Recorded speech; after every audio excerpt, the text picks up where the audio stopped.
ரஷ்யாவுக்கு திடீர் குட்பை சொன்ன இந்தியா, கச்சா எண்ணெய் ஒப்பந்தம் நிறுத்தி வைப்பு, பின்னணியில் ஒரு பெரிய அரசியல் நாடகம். நிலைமை என்னன்னா, அமெரிக்கா ரஷ்யாவின் பெரிய எண்ணெய் நிறுவனங்கள் மேல பொருளாதார தடை போட்டாங்க. அதனால சலுகை விலையில் நாம வாங்கி வந்த ரஷ்ய கச்சா எண்ணெய் ஒப்பந்தங்கள் இப்போதைக்கு திடீர்னு நிறுத்தப்பட்டிருக்கு. இதனால ட்ரம்புக்கு பெரிய வெற்றி கிடைச்சதா சொல்றாங்க. ஏன்னா நம்ம நாடு ரஷ்யா கிட்ட வாங்கக்கூடாதுன்னு அவர் ஸ்ட்ரிக்டா சொல்லியிருந்தாரு. நம்ம நாட்டு தேவையில் 38% ரஷ்யா தான் பூர்த்தி செஞ்சது.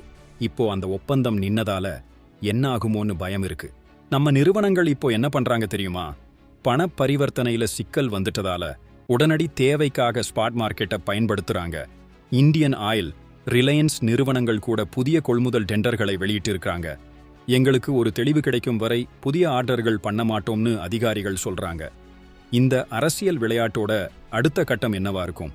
நட்பு நாடான ரஷ்யாவை நாம தற்காலிகமா நிறுத்தி வச்சது ட்ரம்போட வியூகத்துக்கு ஒரு பெரிய வெற்றின்னு நிபுணர்கள் சொல்றாங்க.